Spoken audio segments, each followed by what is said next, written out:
जियो।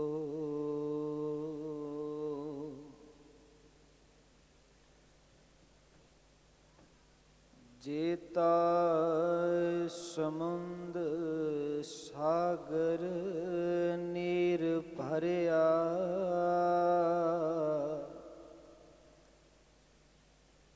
ते अवगण हमारे।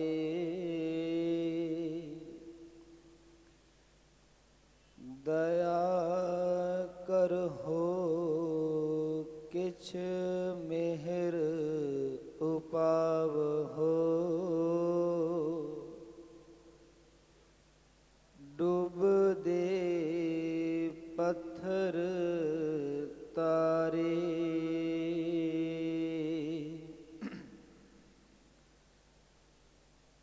जियड़ा अगन बराबर तपै, भीतर वगै काती।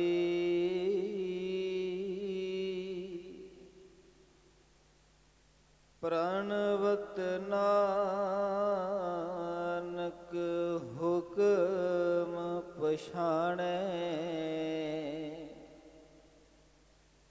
सुख होवे दिन राती।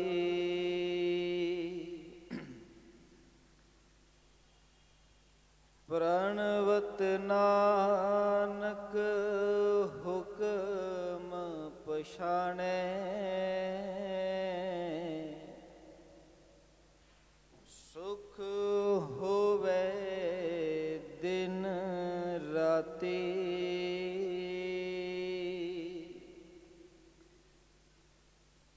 तू सुल्तान कहाँ हो मियाँ, तेरी कवन वडाई। जो तुम देहो सो कहाँ स्वामी। मैं मूर्ख कहन न जाई। जो तुम देहो सो कहाँ स्वामी। मैं मूर्ख कहन न जाई।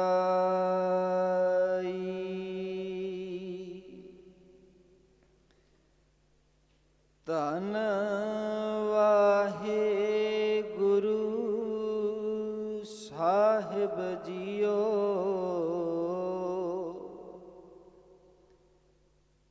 तनासरी महला पंजवा। जिसका तन मन धन सब तिसका, सोई सुगड़ सुजानी। तिन ही सुनिया दुख सुख मेरा, तो बिदनी की खटानी। जिसका तन मन धन सब तिसका,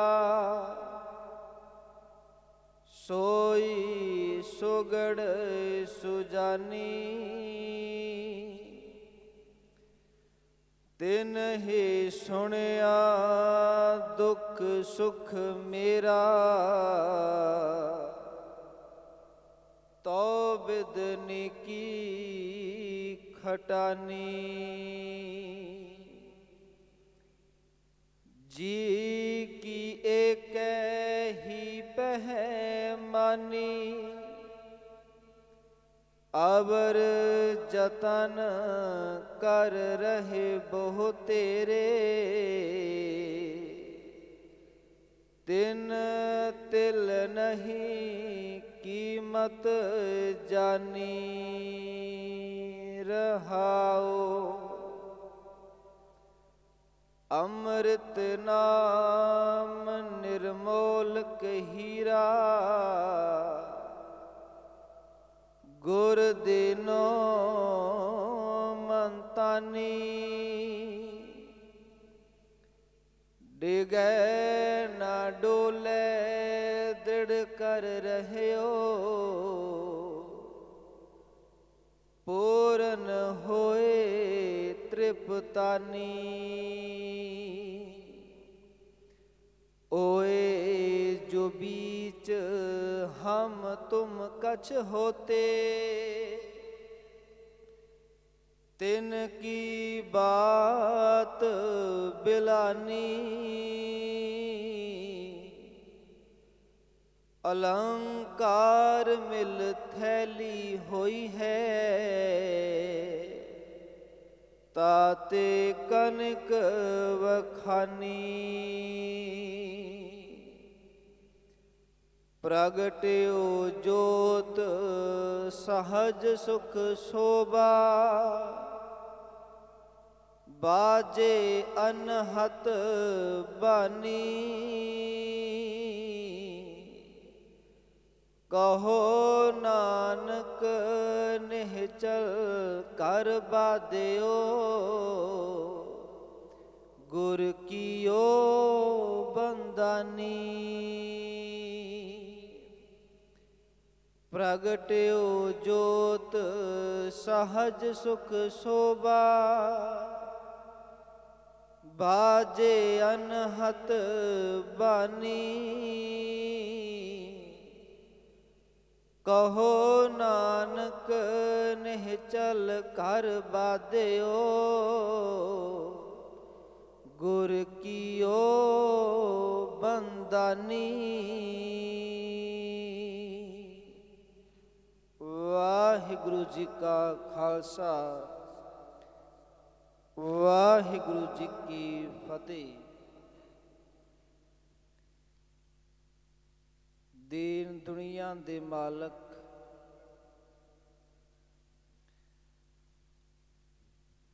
ਸਮੁੱਚੇ ਬ੍ਰਹਿਮੰਡ ਨੂੰ ਸਰਬ ਸਾਂਝੀਵਾਲਤਾ ਦਾ ਉਪਦੇਸ਼ ਦੇਣ ਵਾਲੇ, ਸ਼ਬਦ ਗੁਰੂ ਗੁਰਗੱਦੀ ਤੇ ਬਿਰਾਜਮਾਨ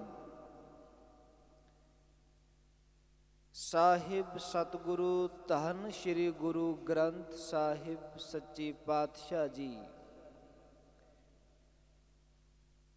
ਗਰੀਬ ਨਵਾਜ਼ ਜੀ ਦੀ ਪਾਵਨ ਪਵਿੱਤਰ ਮੁਬਾਰਕ ਗੋਦ ਅੰਦਰ ਆਪ ਜੀ ਸਾਰੇ ਬੜੇ ਪਿਆਰ ਅਦਬ ਟਿਕਾ ਸਹਿਤ ਜੁੜ ਬੈਠੇ ਹੋ।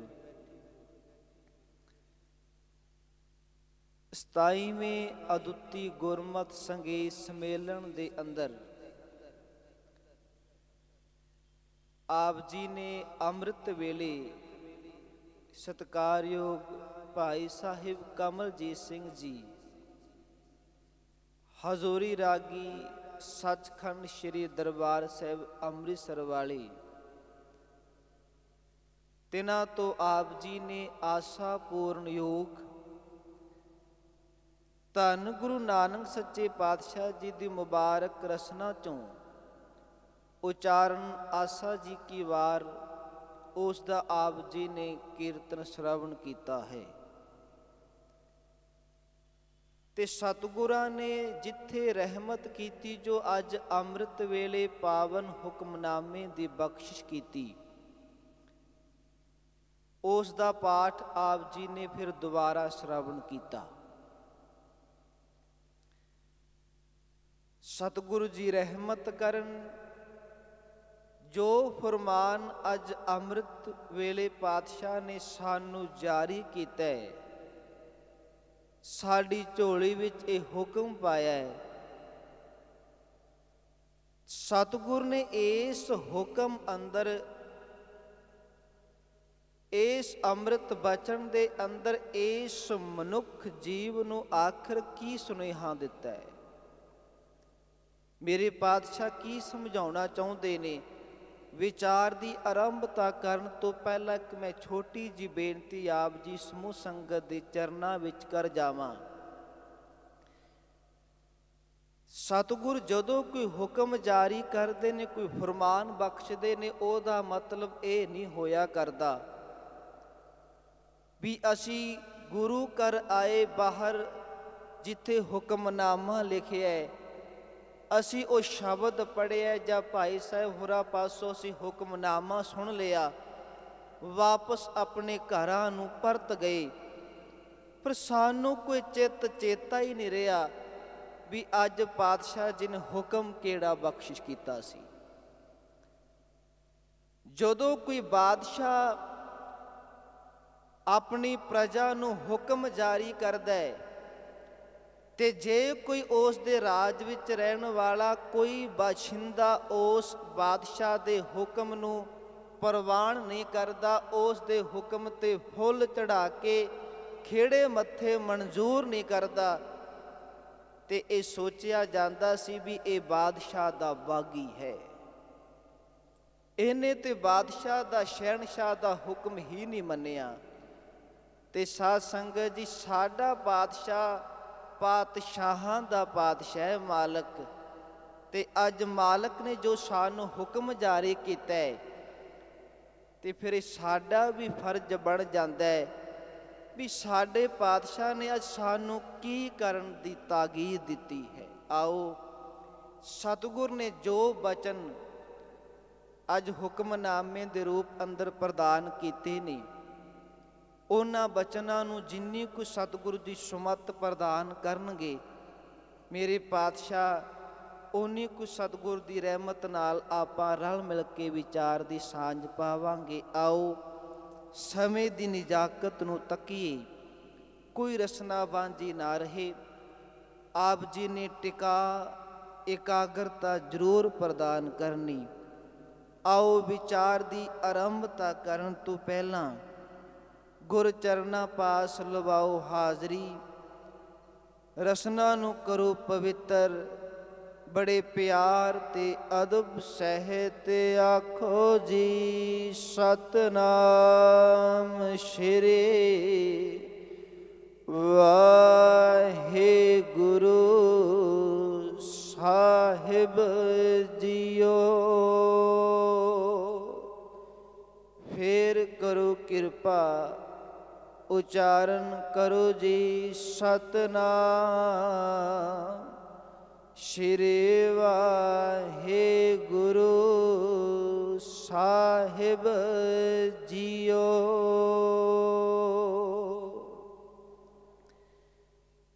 ਧੰਨ ਸ਼੍ਰੀ ਗੁਰੂ ਗ੍ਰੰਥ ਸਾਹਿਬ ਸੱਚੇ ਪਾਤਸ਼ਾਹ ਜੀ ਨੇ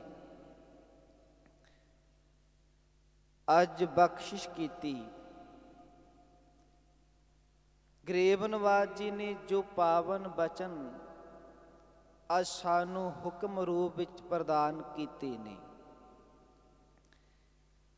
ਗਰੀਬ ਨਵਾਜ ਨੇ ਜਦੋਂ ਇਸ ਸੰਸਾਰ ਵਿੱਚ ਝਾਤ ਮਾਰੀ ਨਾ, ਧੰਨ ਗੁਰੂ ਨਾਨਕ ਦੇਵ ਸੱਚੇ ਪਾਤਸ਼ਾਹ ਜੀ ਨੇ, ਗਰੀਬ ਨਵਾਜ ਉਸ ਨਿਰੰਕਾਰ ਦਾ ਰੂਪ ਹੋ ਕੇ ਇਸ ਦੁਨੀਆ ਵਿੱਚ ਅਵਤਰਤ ਹੋਏ। ਤੇ ਜਿਸ ਕਾਰਜ ਲਈ ਉਸ ਪਰਮਾਤਮਾ ਨੇ ਬਾਬੇ ਨਾਨਕ ਨੂੰ ਇਸ ਮਾਤ ਲੋਕ ਤੇ ਇਸ ਧਰਤ ਤੇ ਭੇਜਿਆ,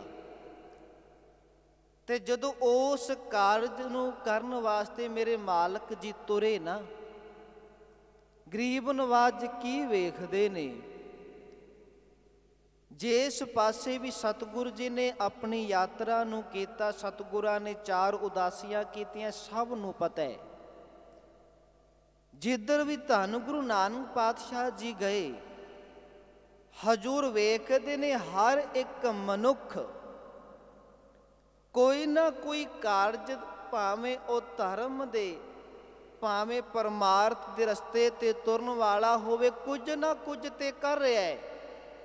ਪਰ ਹਜ਼ੂਰ ਨੇ ਇੱਕ ਗੱਲ ਦੀ ਲੋੜ ਮਹਿਸੂਸ ਕੀਤੀ ਵੀ ਕਰੀ ਤੇ ਜਾ ਰਹੇ ਨੇ, ਪਰ ਉਹ ਕੁਝ ਕਰਦੇ ਨੇ ਜਿਸ ਦੇ ਕਰਨ ਦੇ ਨਾਲ ਕਦੀ ਇਹ ਆਪਣੇ ਮੁਕਾਮ ਤੇ ਪਹੁੰਚ ਨਹੀਂ ਸਕਦੇ।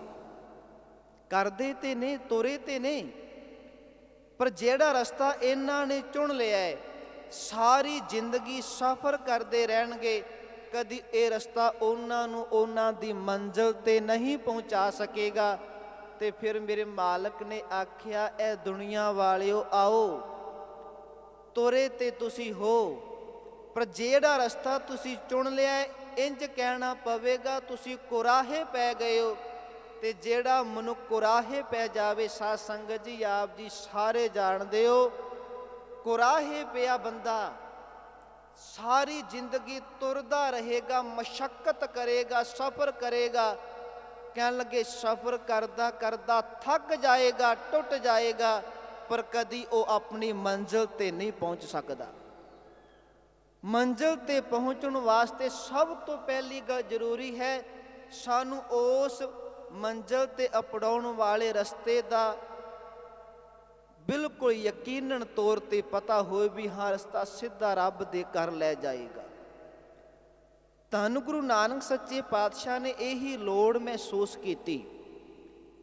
ਗਰੀਬ ਨਵਾਜ ਆਖਦੇ ਨੇ ਕੋਈ ਧਾਰਮਿਕ ਕਰਮ ਕਰ ਰਿਹਾ ਹੈ, ਕੋਈ ਕੁਝ ਕਰ ਰਿਹਾ ਹੈ, ਪਰ ਇਸ ਦੇ ਕਰਨ ਦੇ ਨਾਲ ਇਹਨਾਂ ਦੀ ਆਤਮਾ ਦਾ ਮਿਲਾਪ ਉਸ ਪਰਮਾਤਮਾ ਦੇ ਨਾਲ ਨਹੀਂ ਹੋਣਾ ਜਿਸ ਮਨੋਰਥ ਲਈ ਬੰਦਾ ਦੁਨੀਆ ਤੇ ਆਇਆ ਹੈ। ਅਸੀਂ ਸਤਿਗੁਰਾਂ ਦਾ ਇਹ ਬਚਨ ਪੜ੍ਹਦੇ ਆ ਨਾ ਕਿ ਭਈ ਪ੍ਰਾਪਤ ਮਾਨੁਖ ਦੇ ਹੁਰੀਆ, ਗੋਬਿੰਦ ਮਿਲਣ ਕੀ ਇਹ ਤੇਰੀ ਬਰੀਆ। ਤੇ ਹਜ਼ੂਰ ਨੂੰ ਇਹ ਬਚਨ ਤਾਂ ਉਚਾਰਨ ਕਰਨਾ ਪਿਆ, ਕਹਿਣ ਲੱਗੇ ਤੂੰ ਕੰਮ ਤੇ ਕਰ ਰਿਹਾ ਹੈ ਰੱਬ ਨੂੰ ਮਿਲਣ ਵਾਸਤੇ, ਪਰ ਯਾਦ ਰੱਖ ਅਵਰ ਕਾਜ ਤੇਰਾ ਕਿਤੇ ਨਾਕਾਮ। ਬਾਕੀ ਜੋ ਕੁਝ ਕਰੇਗਾ ਉਹ ਕਿਸੇ ਲੇਖੇ ਵਿੱਚ ਨਹੀਂ ਲੱਗਣਾ। ਤੇ ਪੁੱਛ ਲਿਆ ਫਿਰ ਪਾਤਸ਼ਾਹ ਫਿਰ ਕਰਾਂ ਕੀ? ਜਿਹੜਾ ਲੇਖੇ ਵਿੱਚ ਲੱਗ ਜਾਵੇ ਮੈਨੂੰ ਉਸ ਮਾਲਕ ਦੇ ਘਰ ਪਹੁੰਚਾ ਦੇਵੇ। ਤੇ ਸਤਿਗੁਰਾਂ ਨੇ ਉੱਥੇ ਰਹਿਮਤ ਕਰਕੇ ਇਹ ਦਾਤ ਬਖਸ਼ਿਸ਼ ਕੀਤੀ। ਕਹਿਣ ਲੱਗੇ ਆਵਰ ਕਾਜ ਤੇਰਾ ਕਿਤੇ ਨਾਕਾਮ, ਮਿਲ ਸਾਧ ਸੰਗਤ ਭਜ ਕੇਵਲ ਨਾਮ। ਤੈਨੂੰ ਨਾਮ ਜਪਣਾ ਪਵੇਗਾ, ਇਬਾਦਤ ਕਰਨੀ ਪਏਗੀ। ਸਾਧ ਸੰਗਤ ਜੀ ਜਦੋਂ ਅਸੀਂ ਭੱਟਾਂ ਦੇ ਬਚਨ ਪੜ੍ਹਦੇ ਹਾਂ, ਭੱਟਾਂ ਨੇ ਇੱਕ ਬੜਾ ਪਿਆਰਾ ਬਚਨ ਕੀਤਾ। ਭੱਟ ਭਿੱਖਾ ਜੀ ਆਖਦੇ ਨੇ ਵੀ ਮੇਰੇ ਮਨ ਅੰਦਰ ਵੀ ਤਾਂਘ ਪੈਦਾ ਹੋ ਗਈ ਵੀ ਰੱਬ ਨੂੰ ਮਿਲਣਾ ਹੈ, ਇਸ ਮਨੁੱਖਾ ਦੇਹੀ ਨੂੰ ਸਕਾਰਥ ਬਣਾਉਣਾ ਹੈ। ਕਹਿਣ ਲੱਗੇ ਮੈਂ ਬੜਿਆਂ ਕੋਲ ਗਿਆ ਜਿਹੜੇ ਆਖਦੇ ਸਨ ਆਓ ਤੁਹਾਨੂੰ ਰੱਬ ਦੇ ਘਰ ਦਾ ਰਸਤਾ ਦਿਖਾਵਾਂਗੇ। ਕਹਿਣ ਲੱਗੇ ਵੱਡੇ ਵੱਡੇ ਤਪੀਸ਼ਵਰ, ਵੱਡੇ ਵੱਡੇ ਸੰਨਿਆਸੀ, ਸਾਰਿਆਂ ਕੋਲ ਗਿਆ, ਪਰ ਜਾ ਕੇ ਕੀ ਵੇਖਦਾ ਵਾਂ?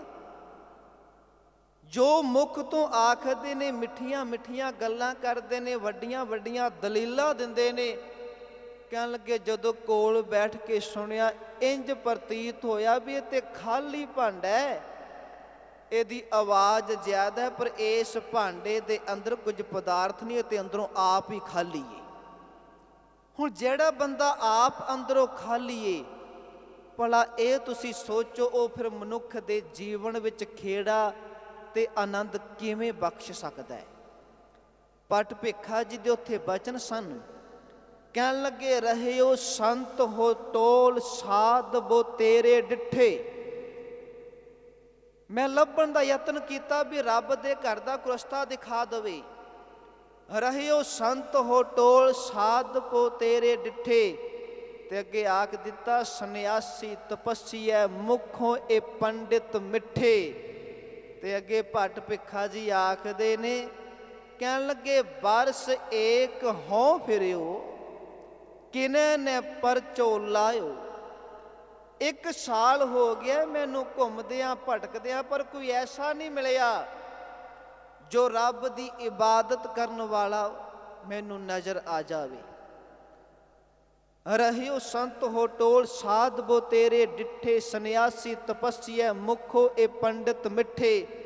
ਤੇ ਅੱਗੇ ਆਖਦੇ ਨੇ, ਬਰਸ ਏਕ ਹੋਂ ਫਿਰਿਓ ਕਿਨੇ ਨੇ ਪਰਚੋ ਲਾਇਓ, ਕਹਿਤ ਹੈ ਕਹਿਤੀ ਸੁਣੀ ਰਹਿਤ ਕੋ ਖੁਸ਼ੀ ਨਾ ਆਇਓ। ਕੇਵਲ ਕਹਿਣ ਵਾਲੇ ਬਹੁਤ ਨੇ, ਕਹਿਣ ਲੱਗੇ ਪਰ ਉਹਨਾਂ ਦੀ ਕਰਨੀ, ਉਹਨਾਂ ਦੀ ਰਹਿਣੀ ਵਿੱਚ ਜ਼ਮੀਨ ਆਸਮਾਨ ਦਾ ਫਰਕ ਹੈ। ਤੇ ਭੱਟ ਜੀ ਨੇ ਕਹਿ ਦਿੱਤਾ, ਇੰਜ ਗੱਲ ਨਹੀਂ ਬਣਨੀ। ਜੇ ਮਨੁੱਖ ਤੂੰ ਕੁਝ ਪ੍ਰਾਪਤ ਕਰਨਾ ਚਾਹੁੰਦਾ ਤੇ ਕਹਿਣ ਲੱਗੇ ਫਿਰ ਮਾਲਕ ਨੇ ਤਰਸ ਮੇਰੇ ਤੇ ਕੀਤਾ। ਮੈਂ ਧੰਨ ਗੁਰੂ ਅਮਰਦਾਸ ਪਾਤਸ਼ਾਹ ਦੇ ਦਰ ਤੇ ਆ ਪਹੁੰਚਿਆ, ਤੇ ਜਦੋਂ ਮਾਲਕ ਦੇ ਦਰ ਤੇ ਆ ਪਹੁੰਚ ਕੇ ਕੀ ਵੇਖਦਾ ਹਾਂ, ਇਹ ਉਹ ਘਰ ਏ ਜਿਹੜਾ ਕਰ ਆਖਦਾ ਨਾਮ ਜਪ ਇਬਾਦਤ ਕਰ, ਤੈਨੂੰ ਹੋਰ ਕੁਝ ਕਰਨ ਦੀ ਲੋੜ ਨਹੀਂ, ਆਪਣੇ ਆਪ ਤੋਂ ਰੱਬ ਦੇ ਘਰ ਪਹੁੰਚ ਜਾਏਗਾ। ਬਰਸ ਏਕ ਹੋਂ ਫਿਰਿਓ ਕਿਨੇ ਨੇ ਪਰਚੋ ਲਾਇਓ, ਕਹਿਤੇ ਹੈ ਕਹਿਤੀ ਸੁਣੀ ਰਹਿਤ ਕੋ ਖੁਸ਼ੀ ਨਾ ਆਇਓ। ਤੇ ਅਖੀਰ ਵਿੱਚ ਭੱਟ ਜੀ ਆਖਦੇ ਨੇ, ਗੁਰ ਦਈਏ ਮਿਲਾਇਓ ਭਿਖਿਆ, ਜਿਵ ਤੂੰ ਰੱਖੇ ਤਿਵ ਰਹੋ। ਐ ਮਾਲਕ ਹੁਣ ਤੇਰੇ ਦਰ ਤੇ ਆ ਗਿਆ ਵਾ, ਜਿਵੇਂ ਤੂੰ ਰੱਖੇਂਗਾ ਉਸੇ ਤਰ੍ਹਾਂ ਰਹਾਂਗਾ। ਕਿਉਂ? ਹੁਣ ਮੈਨੂੰ ਪਤਾ ਚੱਲ ਗਿਆ ਕਿ ਗੁਰੂ ਤੋਂ ਬਿਨਾਂ ਇਸ ਜਿੰਦ ਦੀ ਅਰਦਾਸ, ਜਿੰਦ ਦੀ ਬੇਨਤੀ ਕਿਸੇ ਨੇ ਸੁਣਨੀ ਨਹੀਂ। ਰੋਜ਼ ਇਹ ਜਿੰਦ ਅਰਦਾਸ ਕਰਦੀ ਹੈ, ਆਤਮਾ ਪੁਕਾਰ ਕਰਦੀ ਹੈ। ਸਾਧ ਸੰਗਤ ਇੱਥੇ ਮੈਂ ਛੋਟੀ ਜਿਹੀ ਬੇਨਤੀ ਕਰਦੇ ਹਾਂ, ਅਸੀਂ ਇਸ ਪੰਜ ਭੌਤਿਕ ਸਰੀਰ ਵਿੱਚ ਵਿਚਰ ਰਹੇ ਹਾਂ। ਅਸੀਂ ਆਪਣੇ ਸਰੀਰ ਦੀਆਂ ਲੋੜਾਂ ਨੂੰ ਮਹਿਸੂਸ ਕਰਦੇ ਹਾਂ। ਜਦੋਂ ਸਾਨੂੰ ਭੁੱਖ ਲੱਗਦੀ ਅਸੀਂ ਪ੍ਰਸ਼ਾਦਾ ਛਕਦੇ ਹਾਂ, ਪਿਆਸ ਲੱਗਦੀ ਅਸੀਂ ਪਾਣੀ ਜਲ ਛਕਦੇ ਹਾਂ। ਜਦੋਂ ਕਿਤੇ ਮਹਿਸੂਸ ਹੁੰਦਾ ਵੀ ਸਰੀਰ ਥਕਾਵਟ ਨਾਲ ਚੂਰ ਚੂਰ ਹੋ ਗਿਆ, ਅਸੀਂ ਆਰਾਮ ਕਰਦੇ ਹਾਂ। ਇੰਜ ਮੈਂ ਕਹਿ ਲਵਾਂ, ਗੱਲ ਮੁਕਾਵਾਂ ਵੀ ਸਰੀਰ ਜਿਹੜੀ ਲੋੜ ਮਹਿਸੂਸ ਕਰਦਾ ਸੀ ਉਸੇ ਵਕਤ ਸਰੀਰ ਦੀ ਲੋੜ ਪੂਰੀ ਕਰਨ ਦਾ ਯਤਨ ਕਰਦੇ ਹਾਂ। ਪਰ ਸਾਧ ਸੰਗਤ ਜੀ, ਕਦੀ ਅਸੀਂ ਸੋਚਿਆ ਵੀ ਇਸ ਸਰੀਰ ਵਿੱਚ ਜਿਹੜੀ ਆਤਮਾ ਹੈ, ਜੋ ਜਿੰਦ ਹੈ, ਉਹਦੀ ਵੀ ਕੋਈ ਲੋੜ ਹੈ। ਸਰੀਰ ਆਖਦੇ ਅਸੀਂ ਉਹਦੀ ਲੋੜ ਪਲ ਵਿੱਚ ਪੂਰੀ ਕਰ ਦਿੰਦੇ ਹਾਂ, ਤੇ ਸੱਚ ਤੇ ਇਹ ਹੈ ਵੀ ਅੱਜ ਇਸ ਵਿਸ਼ਵ ਵਿੱਚ ਹਰ ਇੱਕ ਮਨੁੱਖ ਸਰੀਰ ਦੀਆਂ ਲੋੜਾਂ ਪੂਰੀਆਂ ਕਰਨ ਵਿੱਚ ਲੱਗਾ ਹੋਇਆ ਹੈ। ਇਸ ਸਰੀਰ ਦੇ ਸੁੱਖ ਵਿੱਚ, ਇਸ ਸਰੀਰ ਦੇ ਐਸ਼ੋ ਆਰਾਮ ਦੇ ਅੰਦਰ, ਪਰ ਕਦੀ ਇਸ ਆਤਮਾ ਦੇ ਸੁੱਖ, ਆਤਮਾ ਦੇ ਸਕੂਨ ਦੀ ਗੱਲ ਕਿਸੇ ਨੇ ਨਹੀਂ ਕੀਤੀ, ਨਾ ਕਿਸੇ ਨੇ ਸੋਚਿਆ। ਪਰ ਤੱਤ ਇਹ ਹੈ, ਜੇ ਆਤਮਾ ਹੈ, ਜੇ ਜਿੰਦ ਹੈ ਤਾਂ ਸਰੀਰ ਜੇ। ਜਦੋਂ ਇਸ ਸਰੀਰ ਚੋਂ ਆਤਮਾ ਰੂਪੀ ਭੋਰਾ ਉੱਡ ਗਿਆ, ਸੱਚ ਜਾਣਿਓ ਸਰੀਰ ਮਿੱਟੀ ਦੀ ਇੱਕ ਢੇਰੀ ਬਣ ਕੇ ਰਹਿ ਜਾਏਗਾ, ਕੁਝ ਨਹੀਂ ਜੇ ਹੋਣਾ। ਹੁਣ ਜਿਸ ਆਤਮਾ ਕਰਕੇ, ਜਿਸ ਜਿੰਦ ਕਰਕੇ ਸਰੀਰ ਹੈ, ਅਸੀਂ ਕਦੀ ਉਸ ਆਤਮਾ ਦੀ ਗੱਲ ਨਹੀਂ ਕਰਦੇ, ਕਦੀ ਉਸ ਆਤਮਾ ਦੀ ਲੋੜ ਦੀ ਮਹਿਸੂਸ ਨਹੀਂ ਕੀਤਾ। ਮਹਾਂਪੁਰਖ ਬਚਨ ਕਰਿਆ ਕਰਦੇ ਸਨ ਵੀ ਜਿਵੇਂ ਸਰੀਰ ਦੇ ਗੁਜ਼ਾਰੇ ਲਈ ਭੋਜਨ ਜ਼ਰੂਰੀ ਹੈ ਨਾ, ਕਹਿਣ ਲੱਗੇ ਆਤਮਾ ਵੀ ਆਖਦੀ ਵੀ ਮੈਨੂੰ ਵੀ ਭੋਜਨ ਚਾਹੀਦਾ ਹੈ। ਜੇ ਸਰੀਰ ਨੂੰ ਚੰਗਾ ਭੋਜਨ ਨਾ ਮਿਲੇ, ਸਰੀਰ ਕਮਜ਼ੋਰ ਹੋ ਜਾਂਦਾ ਹੈ, ਅਨੇਕਾਂ ਤਰ੍ਹਾਂ ਦੇ ਰੋਗ ਪੈਦਾ ਹੋ ਜਾਂਦੇ ਨੇ। ਪਰ ਜੇ ਇਸ ਆਤਮਾ ਨੂੰ ਇਸ ਦੀ ਖੁਰਾਕ ਨਾ ਦਿੱਤੀ ਜਾਏ, ਸੱਚ ਜਾਣਨਾ ਫਿਰ ਆਤਮਾ ਵੀ ਕਮਜ਼ੋਰ ਹੋਵੇਗੀ। ਪਰ ਮਨੁੱਖ ਇਸ ਬਾਬਤ ਸੋਚਦਾ ਨਹੀਂ। ਕਿਉਂ? ਕਿਉਂਕਿ ਅਸੀਂ ਪਦਾਰਥਵਾਦ ਵਿੱਚ ਇੰਨੇ ਕੁ ਖਜਤ ਹੋ ਚੁੱਕੇ ਹਾਂ, ਬਾਹਰੀ ਦੁਨੀਆ ਦੇ ਅੰਦਰ ਇਸ ਆਤਮਾ ਦੇ ਬਾਰੇ ਕਦੀ ਨਾ ਸੋਚਿਆ, ਨਾ ਕੁਝ ਪੜ੍ਹਨ ਦਾ ਯਤਨ ਕੀਤਾ। ਪਰ ਗਰੀਬ ਨਵਾਜ਼ ਨੇ ਅੱਜ ਕਿਰਪਾ ਸਾਡੇ ਤੇ ਕਰ ਦਿੱਤੀ। ਕਹਿਣ ਲੱਗੇ ਜਿਵੇਂ ਸਰੀਰ ਨੂੰ ਭੋਜਨ ਚਾਹੀਦਾ ਹੈ ਨਾ, ਉਸੇ ਤਰ੍ਹਾਂ ਇਸ ਆਤਮਾ ਨੂੰ ਭਜਨ ਚਾਹੀਦਾ ਹੈ। ਸਰੀਰ ਭੋਜਨ ਦੇ ਨਾਲ ਤੰਦਰੁਸਤ ਰਹੇਗਾ, ਭਜਨ ਦੇ ਨਾਲ ਇਹ ਆਤਮਾ ਤੰਦਰੁਸਤ ਰਹੇਗੀ। ਅੱਜ ਧੰਨ ਸ਼੍ਰੀ ਗੁਰੂ ਅਰਜਨ ਦੇਵ ਸੱਚੇ ਪਾਤਸ਼ਾਹ ਜੀ ਨੇ ਜੋ ਬਖਸ਼ਿਸ਼ ਕੀਤੀ, ਰਹਿਮਤ ਕੀਤੀ, ਜੋ ਹੁਕਮ ਸਾਨੂੰ ਮੇਰੇ ਮਾਲਕ ਨੇ ਬਖਸ਼ਿਸ਼ ਕੀਤਾ। ਇਸ ਪਾਵਨ ਸ਼ਬਦ ਦੀਆਂ ਜੋ ਰਹਾਉ ਵਾਲੀਆਂ ਪੰਕਤੀਆਂ ਨੇ ਨਾ, ਮੈਂ ਉਸ ਨੂੰ ਆਪਣੀ ਟੇਕ ਬਣਾ ਕੇ ਤੁਰਨਾ। ਸ਼ਬਦ ਰਾਗ ਧਨਾਸਰੀ ਵਿੱਚ ਪੰਚਮ ਪਾਤਸ਼ਾਹ ਜੀ ਉਚਾਰਨ ਕਰਤਾ ਨੇ। ਰਹਾਉ ਦੀਆਂ ਪੰਕਤੀਆਂ ਨੇ, ਜੀ ਕੀ ਏਕੈ ਹੀ ਪਹਿਮਾਨੀ। ਜੀ ਦਾ ਅਰਥ ਹੈ ਜਿੰਦ, ਆਤਮਾ। ਕਹਿਣ ਲੱਗੇ ਇਸ ਆਤਮਾ ਨੇ ਆਪਣੇ ਭਲੇ ਵਾਸਤੇ ਬੜਿਆਂ ਅੱਗੇ ਪੁਕਾਰ ਕੀਤੀ, ਪਰ ਸੱਚ ਹੈ ਸਤਿਗੁਰ ਤੋਂ ਬਿਨਾਂ, ਪਰਮਾਤਮਾ ਤੋਂ ਬਿਨਾਂ ਇਸ ਆਤਮਾ ਦੀ ਪੁਕਾਰ ਨੂੰ ਕਿਸੇ ਨੇ ਨਹੀਂ ਸੁਣਨਾ। ਉਸ ਇੱਕ ਪਰਮਾਤਮਾ ਨੇ ਹੀ ਇਸ ਆਤਮਾ ਦੀ ਪੁਕਾਰ ਨੂੰ ਸੁਣਨਾ, ਇਸ ਜਿੰਦ ਦੀ ਫਰਿਆਦ ਨੂੰ ਸੁਣਨਾ ਤੇ ਸੱਚ ਜਾਣਨਾ ਇਹਦੀ ਫਰਿਆਦ ਹੋਣੀ ਵੀ ਪੂਰੀ ਉਸ ਪਰਮਾਤਮਾ ਦੇ ਚਰਨਾਂ ਵਿੱਚ ਹੀ ਹੈ। ਜੀ ਕੀ ਏਕੈ ਹੀ ਪਹਿਮਾਨੀ। ਤੇ ਅੱਗੇ ਬਚਨ ਕਰ ਦਿੱਤਾ, ਅਵਰ ਯਤਨ ਕਰ ਰਹੇ ਬਹੁ ਤੇਰੇ। ਮਨੁੱਖ ਨੇ ਬੜੇ ਯਤਨ ਕੀਤੇ ਨੇ। ਜਿਵੇਂ ਮੈਂ ਆਰੰਭ ਵਿੱਚ ਇੱਥੋਂ ਹੀ ਗੱਲ ਦੀ ਸ਼ੁਰੂਆਤ ਕੀਤੀ ਸੀ ਵੀ ਮਨੁੱਖ ਧਾਰਮਿਕ ਕਰਮ ਬਹੁਤ ਕਰਦਾ ਹੈ, ਪਰ ਕਈ ਵਾਰ ਅਣਜਾਣਪੁਣੇ ਵਿੱਚ, ਜਾਂ ਇੰਜ ਕਹਿ ਲਈ ਵੀ ਉਹਨੂੰ ਕੋਈ ਕਾਬਲ ਮੁਰਸ਼ਿਦ ਨਹੀਂ ਮਿਲਦਾ ਜਿਹੜਾ ਉਹਨੂੰ ਇਹ ਸਮਝਾ ਸਕੇ ਵੀ ਕੀ ਕਰਨ ਦੇ ਨਾਲ ਤੂੰ ਆਪਣੀ ਜ਼ਿੰਦਗੀ ਦੇ ਸਫ਼ਰ ਨੂੰ ਪੂਰਾ ਕਰ ਸਕੇਗਾ। ਸਤਿਗੁਰੂ ਜੀ ਕਹਿ ਰਹੇ ਨੇ, ਅਵਰ ਯਤਨ ਕਰ ਰਹੇ ਬਹੁ ਤੇਰੇ। ਯਤਨ ਬਹੁਤ ਕੀਤੇ ਨੇ। ਅਸੀਂ ਸਤਿਗੁਰਾਂ ਦੇ ਇੱਕ ਬਚਨ ਪੜ੍ਹਦੇ ਹਾਂ, ਗਰੀਬ ਨਵਾਜ ਆਖਦੇ ਨੇ, ਆਹਰ ਸਭ ਕਰਦਾ ਫਿਰੈ। ਆਹਰ ਦਾ ਯਤਨ ਹੁੰਦਾ ਉਦਮ, ਯਤਨ, ਕੋਸ਼ਿਸ਼ ਕਰਨੀ।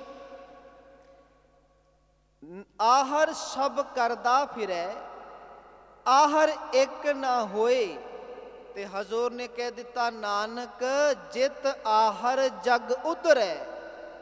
ਜਿਸ ਯਤਨ ਨਾਲ, ਜਿਸ ਉਦਮ ਦੇ ਨਾਲ ਇਸ ਭਵ ਸਾਗਰ ਤੋਂ ਪਾਰ ਹੋਣਾ, ਕਹਿਣ ਲੱਗੇ ਵਿਰਲਾ ਬੂਝੈ ਕੋਈ। ਕੋਈ ਵਿਰਲਾ ਉਸ ਨੂੰ ਸਮਝਦਾ ਹੈ, ਕੋਈ ਕਿਸੇ ਵਿਰਲੇ ਨੂੰ ਉਸ ਦੀ ਸੋਝੀ ਹੁੰਦੀ। ਹੁਣ ਵੇਖੋ ਯਤਨ ਕੀ ਕੀਤੇ ਗਏ। ਭਗਤ ਕਬੀਰ ਸਾਹਿਬ ਜੀ ਦਾ ਅਸੀਂ ਇੱਕ ਬਚਨ ਪੜ੍ਹਦੇ ਆ। ਭਗਤ ਕਬੀਰ ਸਾਹਿਬ ਜੀ ਆਖਦੇ ਨੇ, ਕਹਿਣ ਲੱਗੇ ਮਨੁੱਖ ਨੇ ਸੰਨਿਆਸ ਧਾਰਨ ਕਰ ਲਿਆ, ਉਦਾਸੀ ਹੋ ਗਿਆ, ਜੰਗਲਾਂ ਵਿੱਚ ਪਹਾੜਾਂ ਦੀਆਂ ਕੰਦਰਾਂ ਵਿੱਚ ਜਾ ਕੇ ਬੈਠ ਗਿਆ ਵੀ ਸ਼ਾਇਦ ਰੱਬ ਮਿਲ ਜਾਏ। ਕਹਿਣ ਲੱਗੇ ਪਰ ਰੱਬ ਨਹੀਂ ਮਿਲਿਆ, ਰੱਬ ਦੀ ਪ੍ਰਾਪਤੀ ਨਹੀਂ ਹੋਈ। ਤੇ ਨਾਲ ਹੀ ਬਚਨ ਕਰ ਦਿੱਤਾ ਭਗਤ ਸਾਹਿਬ ਜੀ ਨੇ, ਕਹਿਣ ਲੱਗੇ ਕਿਵੇਂ ਹੋਵੇਗੀ ਜੋ ਕੁਝ ਤੂੰ ਕਰ ਰਿਹਾ। ਕਹਿਣ ਲੱਗੇ ਸਮੇਂ ਦੀ ਬਰਬਾਦੀ ਹੈ, ਸੱਚ ਜਾਣੀ। ਹਾਂ ਇਹ ਹੋ ਸਕਦਾ ਹੈ ਤੈਨੂੰ ਇਹ ਕਰਮ ਕਰਨ ਦੇ ਨਾਲ ਤੈਨੂੰ ਦੁਨੀਆ ਦੇ ਪਦਾਰਥ ਪ੍ਰਾਪਤ ਹੋ ਜਾਣ, ਰਿੱਧੀਆਂ ਸਿੱਧੀਆਂ ਤੈਨੂੰ ਮਿਲ ਜਾਣ, ਪਰ ਜੇ ਤੂੰ ਗੱਲ ਕਰੇ ਮੁਕਤੀ ਦੀ, ਮੋਕਸ਼ ਦੀ, ਸੱਚਖੰਡ ਵਿੱਚ ਵਾਸੇ ਦੀ, ਕਹਿਣ ਲੱਗੇ ਉਹ ਨਹੀਂ ਪ੍ਰਾਪਤ ਹੋ ਸਕਦਾ। ਉਹ ਕਿਵੇਂ ਹੋਵੇਗਾ? ਭਗਤ ਆਲੋਚਨ ਸਾਹਿਬ ਜੀ ਨੇ ਵੀ ਹਾਮੀ ਭਰੀ। ਉਹ ਬਚਨ ਕਰਦੇ ਨੇ, ਕਹਿਣ ਲੱਗੇ ਅੰਤਰ ਮਲ ਨਿਰਮਲ ਨਹੀਂ ਕੀਨਾ, ਬਾਹਰ ਭੇਖ ਉਦਾਸੀ। ਕਹਿਣ ਲੱਗੇ ਭਾਵੇਂ ਬਾਹਰ ਤੋਂ ਤੂੰ ਉਦਾਸੀਆਂ ਵਾਲਾ ਭੇਖ ਧਾਰਨ ਕੀਤਾ ਹੈ, ਆਪਣੇ ਆਪ ਨੂੰ ਆਖਦਾ ਮੈਂ ਬਹੁਤ ਵੱਡਾ ਉਦਾਸੀ ਹਾਂ, ਮੇਰੇ ਵਰਗਾ ਕੋਈ ਇਸ ਸੰਸਾਰ ਨੂੰ ਤਿਆਗਣ ਵਾਲਾ ਨਹੀਂ। ਮੈਂ ਦੁਨੀਆ ਦੇ ਪਦਾਰਥ ਤਿਆਗ ਦਿੱਤੇ ਨੇ, ਦੁਨੀਆ ਦੇ ਸੁੱਖ ਤਿਆਗ ਦਿੱਤੇ ਨੇ। ਮੇਰੇ ਸਤਿਗੁਰ ਨੇ ਕਹਿ ਦਿੱਤਾ, ਪਰ ਕੀ ਹੋਇਆ ਜੇ ਅੰਦਰ ਦੀ ਮੈਲ ਨੂੰ ਹੀ ਅਜੇ ਤੱਕ ਤੂੰ ਧੋ ਨਹੀਂ ਸਕਿਆ। ਇੱਕ ਹੋਰ ਮੈਂ ਬੇਨਤੀ ਕਰਦੀ ਹਾਂ, ਹਰ ਇੱਕ ਮਨੁੱਖ ਆਪਣੇ ਸਰੀਰ ਨੂੰ ਸਵਾਰਨ ਵਿੱਚ ਲੱਗਾ ਹੈ। ਅੱਜ ਦੁਨੀਆ ਵਿੱਚ ਅਸੀਂ ਦੇਖਦੇ ਹਾਂ ਮਨੁੱਖ ਬਾਹਰੀ ਦਿਖਾਵੇ ਵਿੱਚ ਇੰਨਾ ਕੁ ਪੈ ਚੁੱਕਾ ਹੈ। ਮਨੁੱਖ ਆਖਦਾ ਮੈਂ ਕਿਸ ਤਰੀਕੇ ਦੇ ਨਾਲ ਵੱਧ ਤੋਂ ਵੱਧ ਸੋਹਣਾ ਦਿਖ ਸਕਾਂ, ਮੇਰਾ ਸੁਹੱਪਣ ਵੱਧ ਸਕੇ, ਕੀਮਤੀ ਤੋਂ ਕੀਮਤੀ ਕੱਪੜੇ ਉਹ ਪਹਿਨਦਾ ਹੈ, ਇੱਥੋਂ ਤੱਕ ਵੀ ਵੱਡੇ ਤੋਂ ਵੱਡੇ ਬ੍ਰਾਂਡ ਤੋਂ ਬਿਨਾਂ ਉਹ ਗੱਲ ਨਹੀਂ ਕਰਦਾ। ਇਹ ਸੱਚੇ ਦੁਨੀਆ ਦੀ ਹਕੀਕਤ ਜੇ, ਤੇ ਬੜੀ ਸ਼ਾਨੋ ਸ਼ੌਕਤ ਨਾਲ ਦੁਨੀਆ ਨੂੰ ਦਿਖਾਉਣਾ ਚਾਹੁੰਦਾ ਹੈ ਵੀ ਮੈਂ ਇੰਨੇ ਕੀਮਤੀ ਬ੍ਰਾਂਡ ਪਾਉਂਦਾ ਵਾਂ। ਕਿਉਂ? ਕਿਉਂਕਿ ਦੁਨੀਆ ਦੀ ਵਾਹ ਵਾਹ ਲੁੱਟਣੀ ਚਾਹੁੰਦਾ ਹੈ। ਪਰ ਕਦੀ ਕਦੀ ਮਨੁੱਖ ਨੇ ਯਤਨ ਕੀਤਾ ਹੈ ਵੀ ਪਰਮਾਤਮਾ ਦੇ ਘਰ ਜੇ ਪ੍ਰਵਾਨ ਹੋਣਾ, ਮਾਲਕ ਨੇ ਸਰੀਰ ਦੀ ਸੁੰਦਰਤਾ ਨਹੀਂ, ਤੇਰੇ ਬ੍ਰਾਂਡ ਨਹੀਂ, ਕੀਮਤੀ ਕੱਪੜੇ ਨਹੀਂ, ਤੇਰੇ ਕੀਮਤੀ ਗਹਿਣੇ ਨਹੀਂ ਵੇਖਣੇ। ਪਰਮਾਤਮਾ ਨੇ ਜੇ ਸੁਹੱਪਣ ਵੇਖਣਾ, ਤੇਰੇ ਅੰਦਰ ਦਾ ਸੁਹੱਪਣ ਵੇਖਣਾ। ਤੂੰ ਅੰਦਰੋਂ ਕਿੰਨਾ ਕੁ ਸੋਹਣਾ ਹੈ, ਤੇਰਾ ਅੰਦਰ ਕਿੰਨਾ ਕੁ ਨਿਰਮਲ ਹੈ। ਤਾਂ ਇਹ ਭਗਤ ਤਲੋਚਨ ਜੀ ਨੇ ਕਹਿ ਦਿੱਤਾ, ਕਹਿਣ ਲੱਗੇ ਅੰਤਰ ਮਲ ਨਿਰਮਲ ਨਹੀਂ ਕੀਨਾ, ਬਾਹਰ ਭੇਖ ਉਦਾਸੀ, ਹਿਰਦੈ ਕਮਲ ਕਟ ਬ੍ਰਹਮ ਨਾ ਚੀਨਾ, ਕਾਹੇ ਭਇਆ ਸੰਨਿਆਸੀ। ਤੇ ਅੱਗੇ ਬਚਨ ਆਖਦੇ ਨੇ, ਕਹਿਣ ਲੱਗੇ ਸੱਚ ਜਾਣੀ ਜੋ ਕੁਝ ਮਰਜ਼ੀ ਕਰ ਲਵੀਂ। ਤੇ ਭਗਤ ਕਬੀਰ ਜੀ ਕਹਿਣ ਲੱਗੇ ਕਿਆ ਸੋਚੇ ਬਾਰੰਬਾਰਾ, ਬਾਰ ਬਾਰ ਸੋਚਣ ਨਾਲ ਕੁਝ ਨਹੀਂ ਬਣਨਾ ਜਿੰਨਾ ਚਿਰ ਤੂੰ ਉਸ ਪਰਮਾਤਮਾ ਦੇ ਨਾਮ ਨੂੰ ਜਪਦਾ ਨਹੀਂ। ਹਜ਼ੂਰ ਕਹਿਣ ਲੱਗੇ ਆਵਰ ਯਤਨ ਕਰ ਰਹੇ ਬਹੁ ਤੇਰੇ, ਤਿੰਨ ਤਿਲ ਨਹੀਂ ਕੀਮਤ ਜਾਨੀ। ਪਰ ਉਸ ਪਰਮਾਤਮਾ ਦੀ ਤਿਲ ਜਿੰਨੀ ਕੀਮਤ ਵੀ ਮਨੁੱਖ ਜਾਣ ਨਹੀਂ ਸਕਿਆ। ਕਿਉਂ? ਕਿਉਂਕਿ ਉਹਦੇ ਯਤਨ ਵਿਅਰਥ ਸਨ, ਉਹਦੇ ਯਤਨ, ਉਹਦੀ ਮਸ਼ੱਕਤ ਅਜਾਈਂ ਚਲੀ ਗਈ। ਤੇ ਅੱਜ ਗਰੀਬ ਨਵਾਜ਼ ਸਾਨੂੰ ਇਹ ਸਮਝਾਉਣਾ ਚਾਹੁੰਦੇ ਨੇ ਕਿ ਇੱਕ ਪਰਮਾਤਮਾ ਦੇ ਅੱਗੇ ਜੋਦੜੀ ਕਰ, ਇੱਕ ਮਾਲਕ ਅੱਗੇ ਅਰਦਾਸ ਕਰ। ਕਿਉਂ?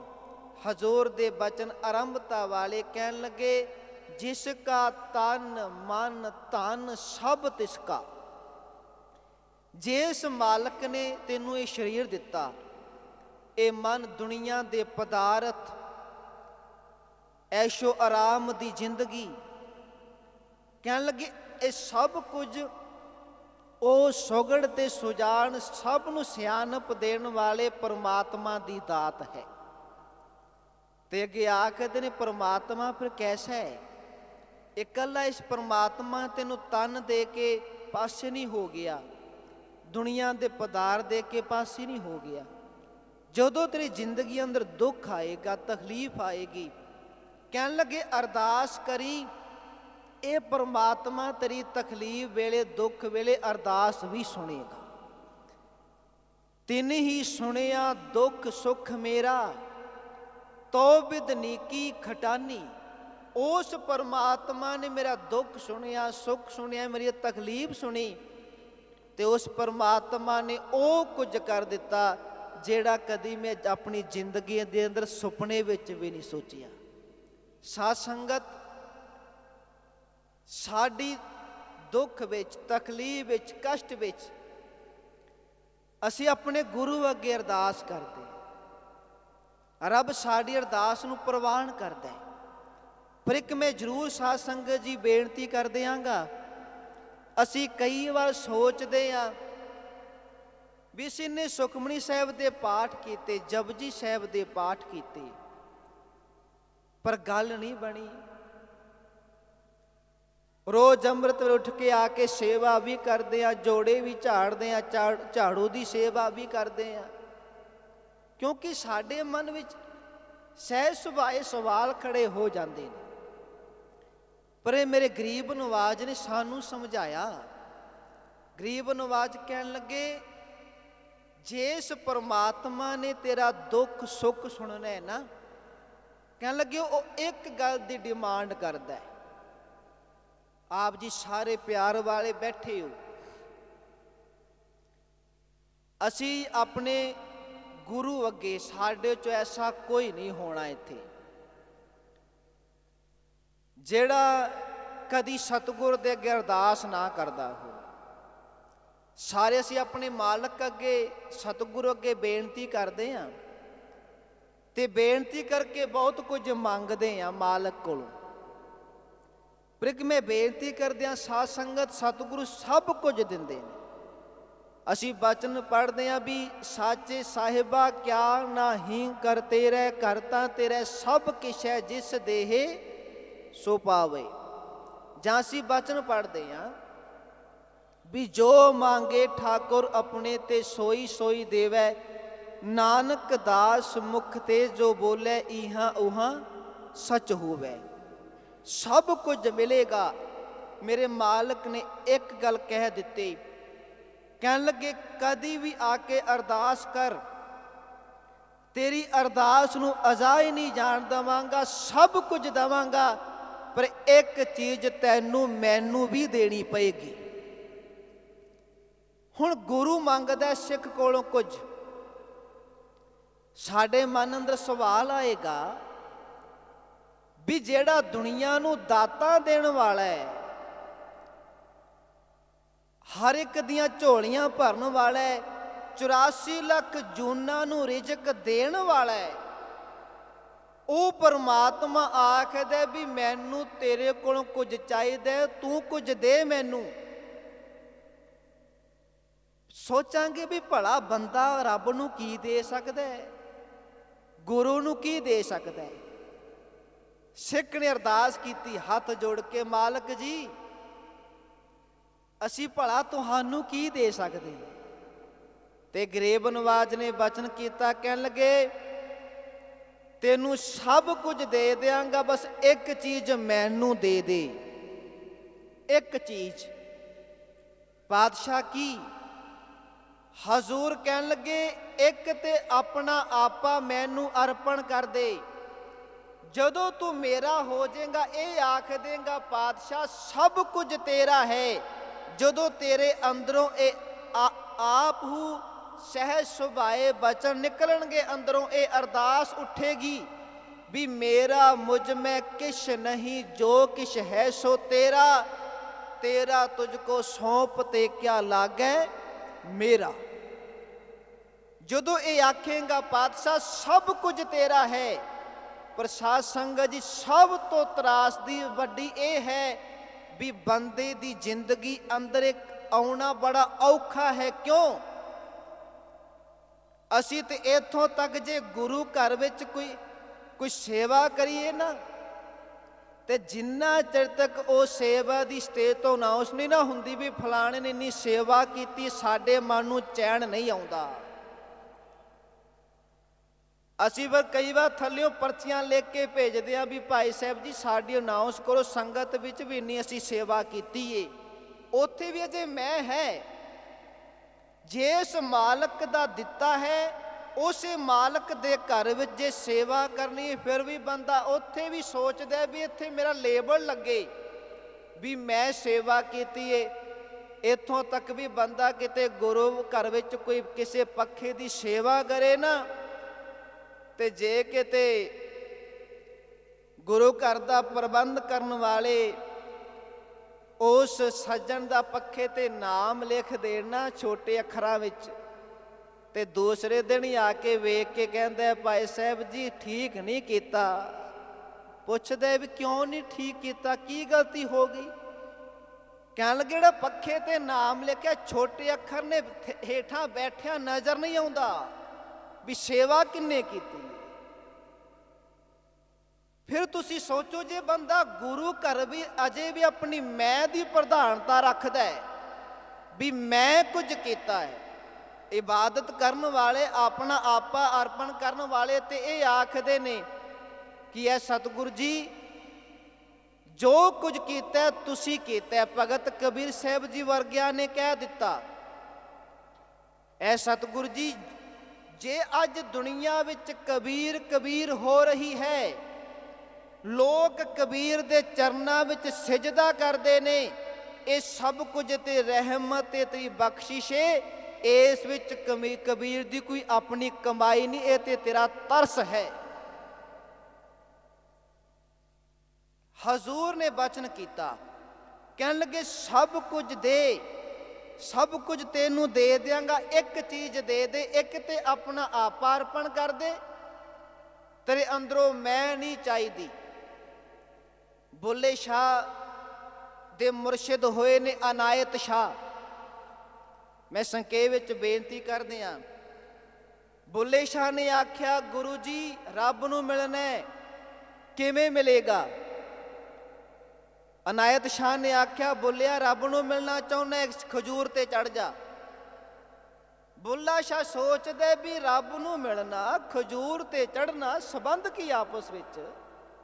ਜੇ ਕਹਿੰਦੇ ਵੀ ਹਾਂ ਚੌਂਕੜਾ ਮਾਰ ਕੇ ਬੈਠ ਜਾ, ਮੈਂ ਮੰਨ ਸਕਦਾ ਸੀ। ਜੇ ਆਖਦੀ ਵੀ ਸਮਾਧੀ ਵਿੱਚ ਬੈਠ, ਮੰਨਦਾ ਵੀ ਹਾਂ ਐਵੇਂ ਰੱਬ ਨੂੰ ਮਿਲਿਆ ਜਾ ਸਕਦਾ ਹੈ। ਪਰ ਮੁਰਸ਼ਿਦ ਆਖਦੇ ਖਜੂਰ ਤੇ ਚੜ। ਵੇਖੋ ਇੱਕ ਜੁਗਤ ਹੁੰਦੀ ਹੈ। ਹਜ਼ੂਰ ਨੇ ਬਚਨ ਕੀਤਾ ਨਾ ਵੀ ਜ਼ੋਰ ਨਾ ਜੁਗਤੀ ਛੁੱਟੈ ਸੰਸਾਰ। ਬੰਦਾ ਜ਼ੋਰ ਨਾਲ ਦੁਨੀਆ ਤੋਂ ਮੁਕਤ ਨਹੀਂ ਹੋ ਸਕਦਾ, ਜੁਗਤ ਨਾਲ ਦੁਨੀਆ ਤੋਂ ਮੁਕਤ ਹੋਏਗਾ।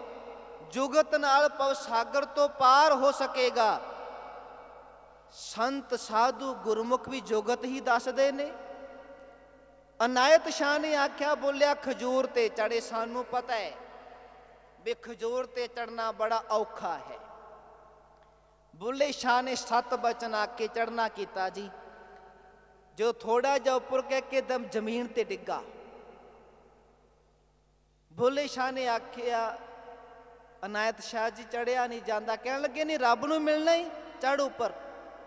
ਦੂਸਰੀ ਵਾਰ ਚੜਿਆ, ਫਿਰ ਥੋੜਾ ਜਿਹਾ ਉੱਪਰ ਆ ਕੇ ਜ਼ਮੀਨ ਤੇ ਡਿੱਗ ਪਿਆ। ਤੀਸਰੀ ਵਾਰ ਚੜਿਆ ਹਿੰਮਤ ਕਰਕੇ। ਜਦੋਂ ਤੀਸਰੀ ਵਾਰ ਚੜਿਆ ਕਾਫੀ ਉੱਪਰ ਚਲਾ ਗਿਆ ਤੇ ਜਦੋਂ ਫਿਰ ਇੱਕਦਮ ਵਾਪਸ ਜ਼ਮੀਨ ਤੇ ਡਿੱਗਾ ਨਾ, ਤੇ ਉਹਦੇ ਬੁੱਲੇ ਸ਼ਾਹ ਦੇ ਅੰਦਰੋਂ ਬੋਲ ਪਤਾ ਕੀ ਨਿਕਲੇ? ਬੁੱਲੇ ਸ਼ਾਹ ਕਹਿਣ ਲੱਗਾ, ਹਾਏ ਮੈਂ ਮੂਆ। ਤੇ ਜਦੋਂ ਆਖਿਆ ਨਾ ਹਾਏ ਮੈਂ ਮੂਆ, ਤੇ ਅਨਾਇਤ ਸ਼ਾਹ ਕੋਲ ਹੀ ਖੜਾ ਸੀ। ਕਹਿਣ ਲੱਗਾ, ਬੁੱਲਿਆ ਜੇ ਮੈਂ ਮੂਆ ਤੋ ਖੁਦਾ ਹੁਆ। ਜੇ ਅੰਦਰੋਂ ਮੈਂ ਮੁੱਕ ਗਈ, ਅੰਦਰੋਂ ਮੈਂ ਦੀ ਭਾਵਨਾ ਮਰ ਗਈ, ਸੱਚ ਜਾਣਨੀ, ਫਿਰ ਤੂੰ ਖੁਦਾ ਦਾ ਰੂਪ ਹੋ ਜਾਏਗਾ। ਸੱਚ ਜੇ ਮਹਾਂਪੁਰਖ ਆਖਦੇ ਨੇ, ਬੰਦੇ ਵਿੱਚ ਤੇ ਰੱਬ ਵਿੱਚ ਇੱਕ ਦੀਵਾਰ ਹੈ ਬਸ ਛੋਟੀ ਜੀ, ਬਿਲਕੁਲ ਬਰੀਕ ਦੀਵਾਰ, ਉਹ ਹੈ ਮੈਂ ਮੇਰੀ ਦੀ। ਜਦੋਂ ਉਸ ਮੈਂ ਤੇ ਮੇਰੀ ਦੀ ਦੀਵਾਰ ਨੂੰ ਤੋੜ ਦਿਆਂਗੇ, ਸੱਚ ਜਾਣਨਾ, ਰੱਬ ਦਾ ਰੂਪ ਹੋ ਜਾਵਾਂਗੇ, ਉੱਥੇ ਫਿਰ ਇਹ ਬਚਨ ਢੁਕਣਗੇ ਕਿ ਹਰ ਹਰ ਜਨ ਦੁਈ ਏਕ ਹੈ, ਬਿਬ ਵਿਚਾਰ ਕਿਛ ਨਾਹੇ। ਜਲ ਤੇ ਉਪਜ ਤਰੰਗ, ਜੋ ਜਲ ਹੀ ਵਿਖੈ ਸਮਾਹੇ। ਜੋ ਮੈਂ ਬੇਨਤੀ ਕਰ ਰਿਹਾ ਸਾਂ, ਗੁਰੂ ਆਖਦਾ ਇੱਕ ਚੀਜ਼ ਦੇ ਦੇ, ਬਾਕੀ ਸਭ ਕੁਝ ਤੈਨੂੰ ਦੇ ਦਿਆਂਗਾ। ਆਪਣਾ ਆਪਾ ਅਰਪਣ ਕਰ ਦੇ। 101% ਵਿਸ਼ਵਾਸ ਤੇ ਭਰੋਸਾ ਚਾਹੀਦਾ ਤੇਰਾ ਮੇਰੇ ਤੇ। ਡੋਲੀ ਨਾ ਕਦੀ, ਸਭ ਕੁਝ ਦਿਆਂਗਾ। ਪਰ ਬੰਦਾ 101% ਭਰੋਸਾ ਰੱਖੇ, ਕਦੀ ਹੋ ਨਹੀਂ ਜੇ ਸਕਦਾ, ਬੜਾ ਔਖਾ ਜੇ। ਅਸੀਂ ਬਹੁਤ ਛੇਤੀ ਡੋਲਦੇ ਹਾਂ। ਸਾਨੂੰ ਕੋਈ ਕਹਿ ਦਵੇ ਆ ਤੈਨੂੰ ਮੈਂ ਫਲਾਣੇ ਪੰਡਤ ਕੋਲ ਲੈ ਚੱਲਾ, ਤੇਰਾ ਕੰਮ ਬਣ ਜਾਏਗਾ, ਮਿੰਟ ਨਹੀਂ ਲਾਉਂਦੇ, ਤੁਰਨ ਲੱਗੇ ਆ। ਸਾਨੂੰ ਕੋਈ ਕਹਿ ਦਵੇ ਆ ਜੋਤਸ਼ੀ ਕੋਲ ਲੈ ਚੱਲਾ, ਫਲਾਣੇ ਨਗ ਦੀ ਅੰਗੂਠੀ ਇਸ ਉਂਗਲ ਵਿੱਚ ਪਾ ਲਈ, ਤੇਰਾ ਕੰਮ ਬਣ ਜਾਏਗਾ। ਦੇਖਦੇ ਆ ਜਿਨ੍ਹਾਂ ਨੇ ਅੰਮ੍ਰਿਤ ਛਕਿਆ, ਗੁਰੂ ਵਾਲੇ ਨੇ, ਉਹਨਾਂ ਦੀਆਂ ਉਂਗਲੀਆਂ ਵਿੱਚ ਵੀ ਕਹਿ ਲੱਗੇ ਕਈ ਕਈ ਨਗਾਂ ਦੀਆਂ ਅੰਗੂਠੀਆਂ ਪਾਈਆਂ ਹੁੰਦੀਆਂ ਨੇ। ਭਰੋਸਾ ਨਹੀਂ ਨਾ ਮਾਲਕ ਤੇ। ਗੁਰੂ ਭਰੋਸਾ ਮੰਗਦਾ, ਵਿਸ਼ਵਾਸ ਮੰਗਦਾ। ਭੱਟ ਸਾਹਿਬ ਜੀ ਨੇ ਕਹਿ ਦਿੱਤਾ, ਕਹਿਣ ਲੱਗੇ ਪ੍ਰਤੀਤ ਹੀ ਹੈ ਆਈ ਜਿਸ ਜਨ ਕਹਿ। ਪ੍ਰਤੀਤ ਦਾ ਅਰਥ ਹੁੰਦਾ ਜੇ ਭਰੋਸਾ ਵਿਸ਼ਵਾਸ। ਪ੍ਰਤੀਤ ਹੀ ਹੈ ਆਈ ਜਿਸ ਜਨ ਕਹਿ। ਜਿਨ੍ਹਾਂ ਦਾ ਭਰੋਸਾ ਗੁਰੂ ਤੇ ਬੱਜਾ, ਕੀ ਮਿਲਿਆ? ਕਹਿਣ ਲੱਗੇ 3 ਕੋ ਪਦਵੀ ਉੱਚ ਪਈ, ਉੱਚੀ ਪਦਵੀ ਤੇ ਪਹੁੰਚੇ ਹੋ। ਤੇ ਸਾਧ ਸੰਗਤ ਜੀ, ਮੈਂ ਬੇਨਤੀ ਕਰ ਰਿਹਾ ਸਾਂ, ਗੁਰੂ ਬਸ ਭਰੋਸਾ ਮੰਗਦਾ ਜੇ, ਬਾਕੀ ਸਭ ਕੁਝ ਦੇ ਦਿੰਦਾ ਜੇ, ਕੁਝ ਨਹੀਂ ਰੱਖਦਾ ਆਪਣੇ ਕੋਲ। ਪਰ ਭਰੋਸਾ ਕਰਨਾ ਬੜਾ ਔਖਾ ਹੈ। ਇੱਕ ਮੈਂ ਛੋਟੀ ਜਿਹੀ ਘਟਨਾ ਕਹਿ ਕੇ ਅੱਗੇ ਤੁਰਾਂ। ਇੱਕ ਰਬਾਈ ਹੈ ਸੰਤ ਕਵੀ ਭਾਈ ਵੀਰ ਸਿੰਘ ਜੀ ਦੀ। ਉਹਨਾਂ ਸਮਝਾਉਣ ਦਾ ਯਤਨ ਕੀਤਾ ਸਾਨੂੰ, ਕਿਉਂਕਿ ਅੱਜ ਦੇ ਸਮੇਂ ਵਿੱਚ ਜ਼ਰੂਰੀ ਹੈ। ਚਾਰੇ ਪਾਸੇ ਯਤਨ ਹੋ ਰਹੇ ਨੇ ਵੀ ਸਿੱਖ ਨੂੰ ਕਿਵੇਂ ਗੁਰੂ ਤੋਂ ਤੋੜਿਆ ਜਾਵੇ। ਲਾਲਚ ਵੀ ਦਿੱਤੇ ਜਾ ਰਹੇ ਨੇ, ਬਹੁਤ ਕੁਝ ਹੋ ਰਿਹਾ।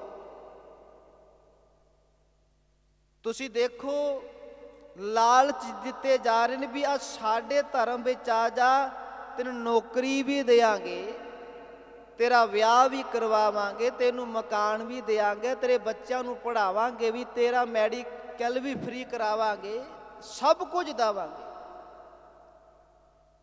ਪਰ ਜਿਹੜੇ ਥਿੜਕ ਜਾਂਦੇ ਨੇ ਉਹ ਡੋਲ ਜਾਂਦੇ ਨੇ। ਭਰੋਸੇ ਵਾਲੇ ਆਖਦੇ ਨੇ ਜੋ ਕੁਝ ਮਰਜ਼ੀ ਹੋ ਜਾਵੇ। ਉਹ ਇਹ ਆਖਦੇ ਨੇ ਕੀ ਹੋ ਗਿਆ, ਸਾਡੀ ਜ਼ਿੰਦਗੀ ਵਿੱਚ ਗਰੀਬੀ ਆ ਗਈ, ਦੁੱਖ ਆ ਗਈ, ਕੋਈ ਗੱਲ ਨਹੀਂ, ਪਰ ਆਪਣੇ ਗੁਰੂ ਨੂੰ ਨਹੀਂ ਛੱਡਣਾ। ਉਹ ਆਖਦੇ ਨੇ ਜੇ ਸੁਖ ਦੇ ਤਾਂ ਤੁਝੇ ਅਰਾਧੀ, ਦੁੱਖ ਵੀ ਤੁਝੇ ਧਿਆਈ, ਜੇ ਭੁੱਖ ਦੇ ਤਾਂ ਇਤ ਹੀ ਰਾਜਾ। ਜੇ ਭੁੱਖੇ ਰਹਿਣਾ ਪੈ ਜੇ ਨਾ, ਛੱਡਾਂਗੇ ਨਹੀਂ। ਚਮਕੌਰ ਦੀ ਗੜੀ ਵੱਲ ਵੇਖੋ, ਆਨੰਦਪੁਰ ਸਾਹਿਬ ਦਾ ਘੇਰਾ ਪਿਆ ਸੀ, ਕਿੰਨੇ ਦਿਨ ਭੁੱਖੇ ਰਹੇ, ਪਰ ਕੀ ਉਹਨਾਂ ਨੇ ਭਰੋਸਾ ਆਪਣਾ ਡੁਲਾ ਦਿੱਤਾ? ਗੁਰੂ ਤੋਂ ਨਹੀਂ, ਨਾਲ ਤੁਰੇ।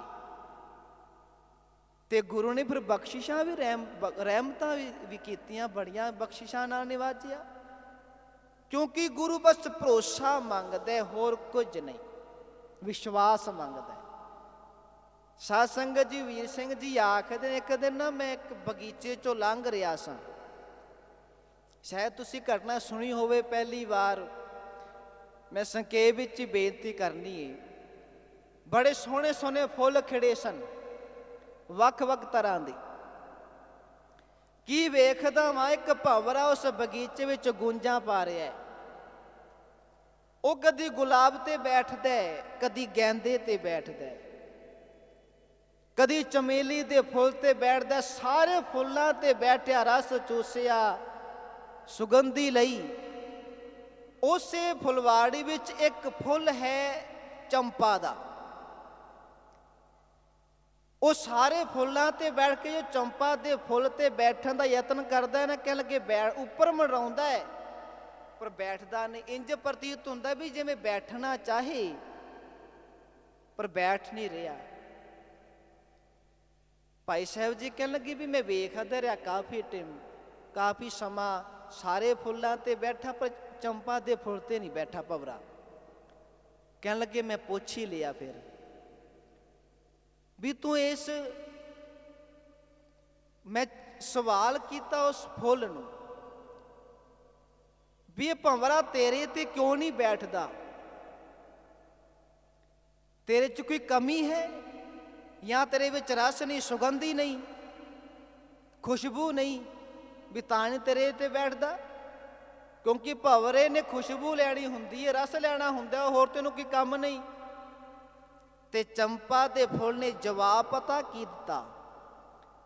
ਕਹਿਣ ਲੱਗੇ ਸਵਾਲ ਕਰਨ ਵਾਲਿਆ, ਇਹ ਨਾ ਕਹਿ ਵੀ ਮੇਰੇ ਵਿੱਚ ਕਮੀ ਏ, ਫੁੱਲ ਵਿੱਚ ਕਮੀ ਏ, ਨਹੀਂ, ਮੇਰੇ ਵਿੱਚ ਸੁਗੰਧੀ ਵੀ ਬੜੀ ਏ, ਮੈਂ ਰਸ ਦੇ ਨਾਲ ਲਬਾਲਬ ਭਰਿਆ ਪਿਆ ਵਾਂ, ਖੁਸ਼ਬੂ ਵੀ ਬੜੀ ਏ, ਤੇ ਫਿਰ ਇਸ ਭੰਵਰੇ ਨੂੰ ਤੂੰ ਬੈਠਣ ਕਿਉਂ ਨਹੀਂ ਦਿੰਦਾ? ਕਿਉਂ ਨਹੀਂ ਤੇਰੇ ਤੇ ਬੈਠਦਾ? ਤੇ ਫੁੱਲ ਨੇ ਜਵਾਬ ਦਿੱਤਾ, ਸੱਚ ਦੱਸਾਂ, ਸੱਚ ਹਕੀਕਤ ਇਹ ਜੇ ਵੀ ਭੰਵਰਾ ਤੇ ਬਾਰ-ਬਾਰ ਆਉਂਦਾ ਮੇਰੇ ਤੇ ਬੈਠਣ ਲਈ, ਇਹਨੂੰ ਮੈਂ ਹੀ ਆਪਣੇ ਤੇ ਬੈਠਣ ਨਹੀਂ ਦਿੰਦਾ। ਇਹ ਤੇ ਬੜਾ ਯਤਨ ਕਰਦਾ ਵੀ ਇੱਥੇ ਬੈਠ ਕੇ ਰਸ ਲੈ ਜਾ, ਸੁਗੰਧੀ ਲੈ ਜਾ, ਪਰ ਮੈਂ ਨਹੀਂ ਇਹਨੂੰ ਬੈਠਣ ਦਿੰਦਾ। ਭਾਈ ਸਾਹਿਬ ਕਹਿਣ ਲੱਗੇ ਵੀ ਕਿਉਂ ਨਹੀਂ ਬੈਠਣ ਦਿੰਦਾ ਤੂੰ? ਤੇ ਉਸ ਫੁੱਲ ਨੇ ਆਖਿਆ ਵੀ ਇਸ ਭੰਵਰੇ ਦਾ ਕੋਈ ਇੱਕ ਖਸਮ ਨਹੀਂ, ਇੱਕ ਟਿਕਾਣਾ ਨਹੀਂ ਇਹਦਾ। ਇਹ ਤਾਂ ਆਪਣਾ ਸਵਾਰਥ ਪੂਰਾ ਕਰਨ ਲਈ ਕਦੀ ਗੁਲਾਬ ਤੇ ਜਾ ਕੇ ਬੈਠਦਾ ਹੈ, ਕਦੀ ਗੈਂਦੇ ਦੀ ਖੁਸ਼ਬੂ ਲੈ ਲੈਂਦਾ ਹੈ, ਕਦੀ ਚਮੇਲੀ ਦੇ ਫੁੱਲ ਤੇ ਬੈਠਦਾ ਹੈ, ਤੇ ਜਿਹੜਾ ਥਾਂ ਥਾਂ ਤੇ ਭਟਕੇ, ਥਾਂ ਥਾਂ ਤੇ ਜਾ ਕੇ ਆਪਣਾ ਸਵਾਰਥ ਪੂਰਾ ਕਰੇ। ਕਹਿਣ ਲੱਗੇ ਐਸੇ ਬੰਦੇ ਨੂੰ ਮੈਂ ਆਪਣਾ ਰਸ, ਆਪਣੀ ਸੁਗੰਧੀ, ਆਪਣੀ ਖੁਸ਼ਬੂ ਨਹੀਂ ਦੇ ਸਕਦਾ। ਕਿਉਂ ਦੇਵਾਂ ਇਹਨੂੰ? ਇੱਕ ਖਸਮ ਹੋਵੇ ਤੇ ਗੱਲ ਬਣੇ ਨਾ। ਤੇ ਉੱਤੇ ਭਾਈ ਸਾਹਿਬ ਜੀ ਨੇ ਬਚਨ ਬੜੀ ਸੋਹਣੀਆਂ ਤਰਜਾਂ ਉਹਨਾਂ ਨੇ ਉਹ ਸਤਰਾਂ ਲਿਖੀਆਂ। ਭਾਈ ਸਾਹਿਬ ਜੀ ਲਿਖਦੇ ਨੇ, ਸੁਣ ਚੰਪਾ ਤੁਝ ਮੇ ਤੀਨ ਗੁਣ, रूप महक और बास, कित अवगुण ते भवर ना बैठे तुझ पास। ते चंपा ने जवाब दिता, सुन साजन मुझ में तीन गुण, रूप महक और बास, पर हकीकत ए जे कि ठौर ठौर के मीत को कौन बिठावे पास। जब थां थां ते जाके मत्थे टेकदा, ਥਾਂ ਥਾਂ ਤੇ ਜਾ ਕੇ ਮੱਥੇ ਰਗੜਦਾ, ਝੋਲੀਆਂ ਅੱਡਦਾ, ਮੇਰਾ ਮਾਲਕ ਆਖਦਾ, ਸੱਚ ਜਾਣੀ ਫਿਰ ਇੱਥੋਂ ਨਹੀਂ ਕੁਝ ਮਿਲਣਾ। ਮੇਰੇ ਕੋਲ ਆਏਗਾ ਸਭ ਕੁਝ ਦੇ ਦੇਵਾਂਗਾ। ਮਾਲਕ ਨੇ ਕਹਿ ਦਿੱਤਾ, ਜੇ ਤੂੰ ਮੇਰਾ ਹੋਏ ਰਹੇ ਸਭ ਜਗ ਤੇਰਾ ਹੋਏ। ਪਰ ਮੇਰਾ ਬਣ ਤੇ ਸਹੀ ਨਾ। ਪਰ ਮੁਸ਼ਕਿਲ ਇੱਥੇ ਜੇ ਬਣਨਾ ਬੜਾ ਔਖਾ ਜੀ। ਧੰਨ ਗੁਰੂ ਅਰਜਨ ਦੇਵ ਜੀ ਪਾਤਸ਼ਾਹ ਜੀ ਕਹਿ ਰਹੇ ਨੇ कि तिन ही सुनिया दुख सुख मेरा, तो बिद नीकी खटानी। उस एक परमात्मा ने मेरा दुख सुनिया, मेरी फरियाद सुनी, उन्हें बख्शिशां कीतियां ते कह दिता, उन्हें मेरी जिंदगी विच नवी सवेर लिया दिती। ते अगले बचन सन, अमृत नाम निर्मोलक हीरा, गुर दीनो मनतानी। गुरु ने बख्शिश की, अमृत वर्गा नाम ਜਿਹਦੀ ਕੋਈ ਕੀਮਤ ਨਹੀਂ, ਬੇਸ਼ੁਮਾਰ ਕੀਮਤੀ ਏ, ਉਹ ਗੁਰੂ ਨੇ ਮੈਨੂੰ ਨਾਮ ਦੀ ਦਾਤ ਦੇ ਦਿੱਤੀ। ਫਿਰ ਕਿਰਪਾ ਕੀਤੀ, ਡਿਗੈ ਨਾ ਡੋਲੇ, ਦ੍ਰਿੜ ਕਰ ਰਹੇ ਹੋ, ਪੂਰਨ ਹੋਏ ਤ੍ਰਿਪਤਾਨੀ। ਉਸ ਮਾਲਕ ਨੇ ਇੰਨੀ ਕੁ ਅੰਦਰ ਅਡੋਲਤਾ ਦੇ ਦਿੱਤੀ, ਨਾਮ ਨੂੰ ਇੰਨਾ ਕੁ ਟਿਕਾ ਦਿੱਤਾ ਵੀ ਹੁਣ ਮੈਂ ਡੋਲਦਾ ਨਹੀਂ। ਜੇ ਮੈਂ ਡੋਲਣ ਲੱਗਦਾ ਵਾਂ, ਮੇਰੀ ਬਾਂਹ ਫੜ ਲੈਂਦਾ ਗੁਰੂ। ਉਦੋਂ ਬਾਂਹ ਫੜਦਾ ਜਦੋਂ ਅਸੀਂ ਆਪਣਾ ਆਪਾ ਸਮਰਪਣ ਕਰ ਦਈਏ। ਭਾਈ ਜੋਗੀ ਨੂੰ ਬਚਾਇਆ ਨਾ ਡੋਲਣ ਤੋਂ, ਫੜੀ ਨਾ ਬਾਂਹ ਉਹਦੀ, ਕਿਉਂਕਿ ਭਾਈ ਜੋਗੀ ਨੇ ਕਹਿ ਦਿੱਤਾ ਸੀ, ਸਤਿਗੁਰੂ ਮੈਂ ਤੇਰੇ ਜੋਗਾ ਹੀ ਹਾਂ। ਤਾਂ ਗੁਰੂ ਆ ਕੇ ਖੜਾ ਹੋਇਆ। ਹਜ਼ੂਰ ਆਖ ਡਿਗੇ ਨਾ ਡੋਲੇ, ਦ੍ਰਿੜਕ ਰਹਿਓ, ਪੂਰਨ ਹੋਏ ਤ੍ਰਿਪਤਾਨੀ। ਫਿਰ ਬੰਦਾ ਤ੍ਰਿਪਤ ਹੋ ਜਾਂਦਾ ਹੈ, कोई भुख नहीं रहती। ओए जो बीच हम तुम कछ होते तिनकी बात बिलानी। पर उत्थे बंदे दी जिंदगी विच ना तेर मेर, मेरा तेरा ये नहीं रहिंदा, सब कुछ मुक जाता है। कि जो अंदर रब टिक जाए, जां रब सब नूं समान समझदा है ना, जदों मनुख दे अंदर रब दा नाम आ गया, फिर ओदी बिरती इहो जी बनदी जे भी जय जय पेखों तह हजूर, दूर कत हो ना जाई, रब रहा सरबत्र में मन सदा ध्याई। वो आखदा भी सबको मीत हम आपन कीना, हम सबना के साजन। वो ये आखदा कि ना को बैरी नहीं बेगाना, सगल संग हमको बनाई। कोई मेरा मित्र, मेरा दुश्मन नहीं, कोई वैर नहीं, सारे मेरे अपने ने। तिन की बात बिलानी, उन्हां दी फिर गल ही नवेकली हुंदी है। अलंकार मिल थैली हुई है, ताते कनिक वखानी। अलंकार दा अर्थ हुंदा है जी गहने। जिवें सोने दे ਵੱਖ-ਵੱਖ तरह के गहने, उन्हां रूप ਵੱਖ-ਵੱਖ हुंदे ने, पर जो उदों उन्हां सारे गहणिਆਂ ਨੂੰ ਢਾਲਿਆ ਜਾਂਦਾ है ना, कहण लगे फिर एक रूप हो जाते हैं। ਜਿਹੜਾ परमात्मा एक है, एक होने के बावजूद वो सारिਆਂ ਵਿੱਚ रमिया होया, एक हो के अनेकों ਵਿੱਚ विद्यमान है। कह लगे पर जदों उस परमात्मा की इबादत करने वाले फिर तकते ने, फिर उन्होंने अनेकता ਵਿੱਚ भी एक परमात्मा के दीदार होंदे। वो ये सोचते भी सोने के गहणिਆਂ ਦੇ वांगे ਵੱਖ-ਵੱਖ रूप हो सकते ने, पर सोना है तो एक ही ना, एक ही रूप है ना। अलंकार मिल थैली हुई है, ताते कनिक वखानी। कनिक दा अर्थ हुंदा है सोना। प्रगटियो जोत सहज सुख शोभा।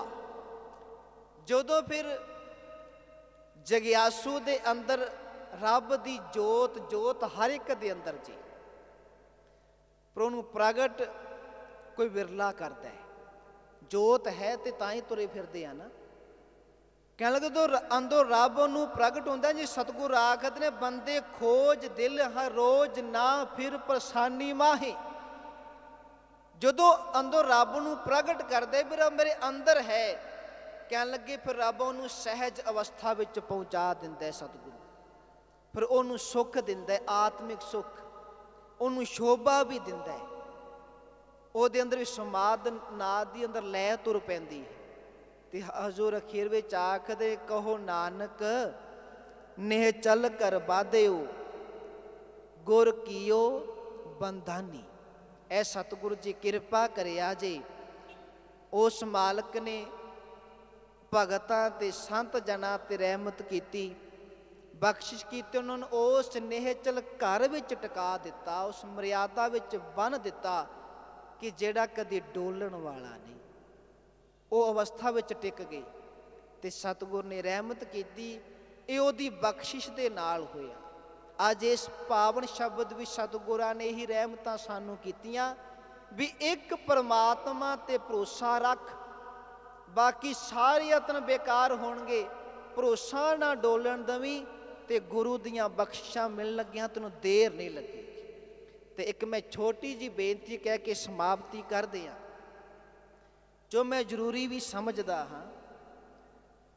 ਅਸੀਂ ਅੱਜ 27ਵੇਂ ਅਦੁੱਤੀ ਗੁਰਮਤਿ ਸੰਗੀਤ ਸੰਮੇਲਨ ਵਿੱਚ ਜੁੜੇ ਹਾਂ। ਸੱਚਖੰਡ ਵਾਸੀ ਸੰਤ ਬਾਬਾ ਸੁੱਚਾ ਸਿੰਘ ਜੀ ਨੇ ਮਹਾਨ ਕਾਰਜ ਕੀਤੇ।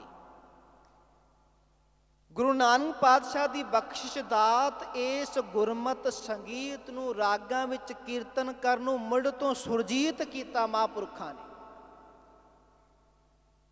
ਤੇ ਇਹ 27ਵਾਂ ਅਦੁੱਤੀ ਗੁਰਮਤਿ ਸੰਗੀਤ ਸੰਮੇਲਨ ਸਤਿਗੁਰਾਂ ਦੇ ਪ੍ਰਕਾਸ਼ ਪੁਰਬ ਨੂੰ ਸਮਰਪਿਤ ਹੈ। 550 ਸਾਲਾ ਜੋ ਆ ਰਿਹਾ ਹੈ।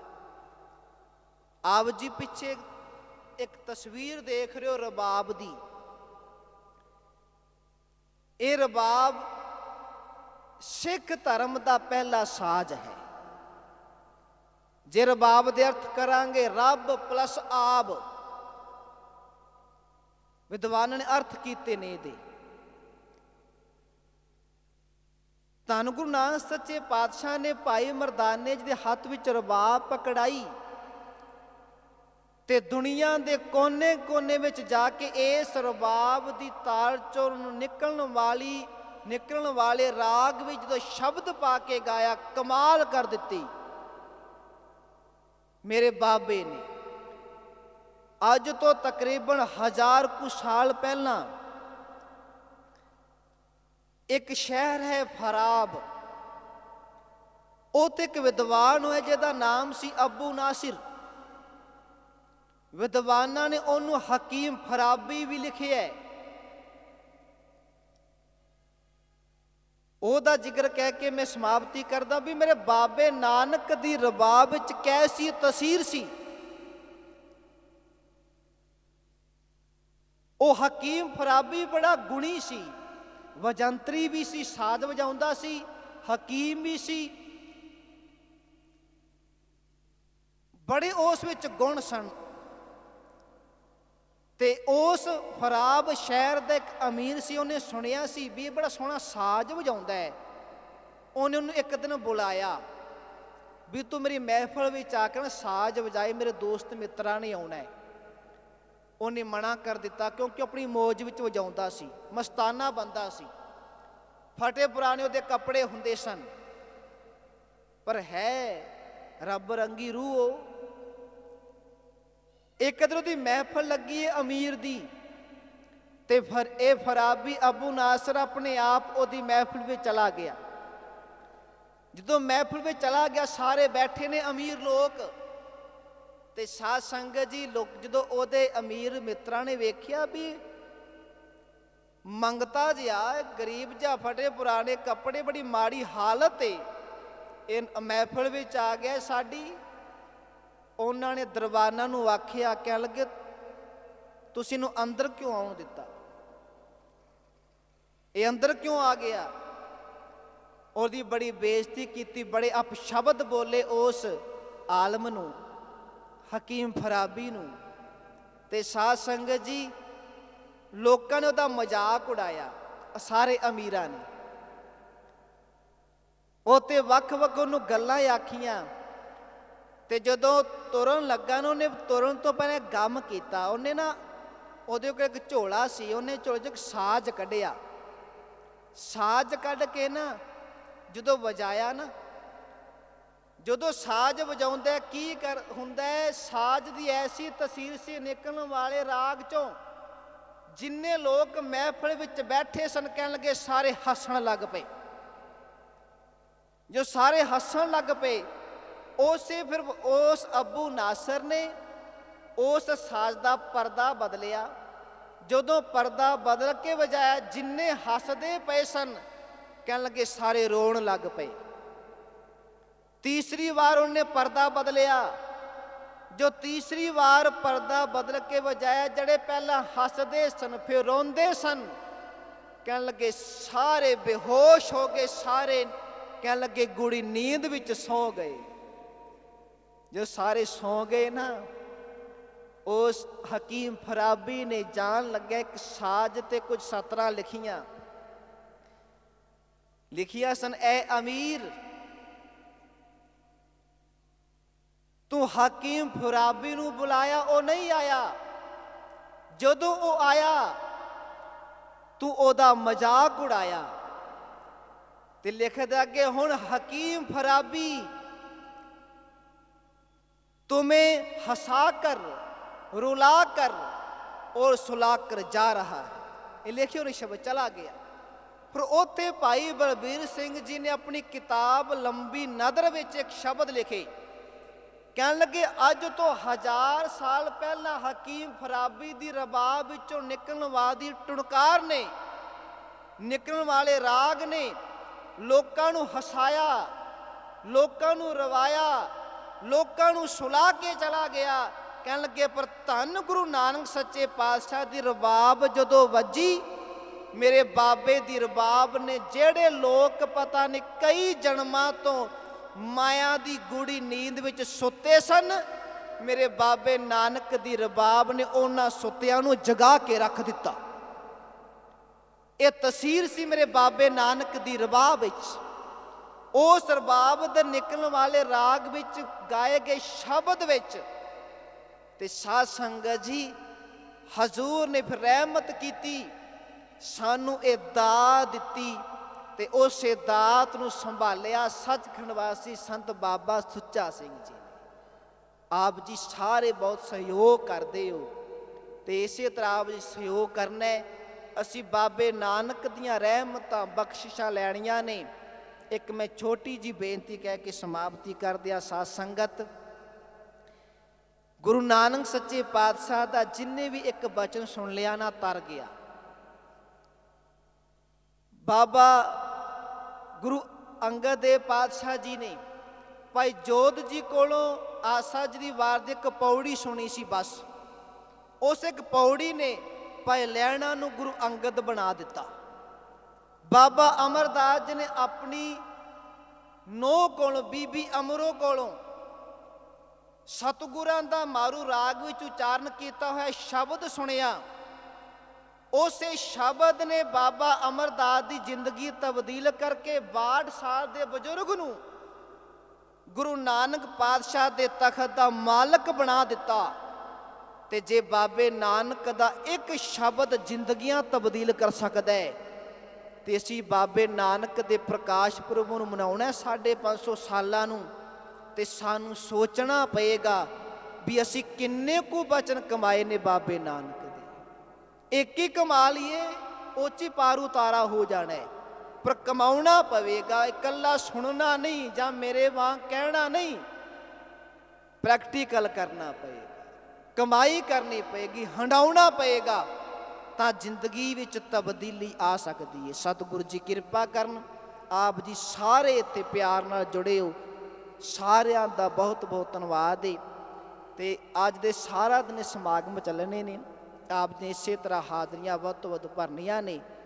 राग दरबार ये सारे समागम रागां विच कीर्तन दे ने।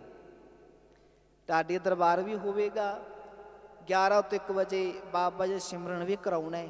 ਆਪ ਜੀ ਇਸੇ ਤਰ੍ਹਾਂ ਆਪ ਜੀ ਨੇ ਹਾਜ਼ਰੀਆਂ ਭਰਨੀਆਂ।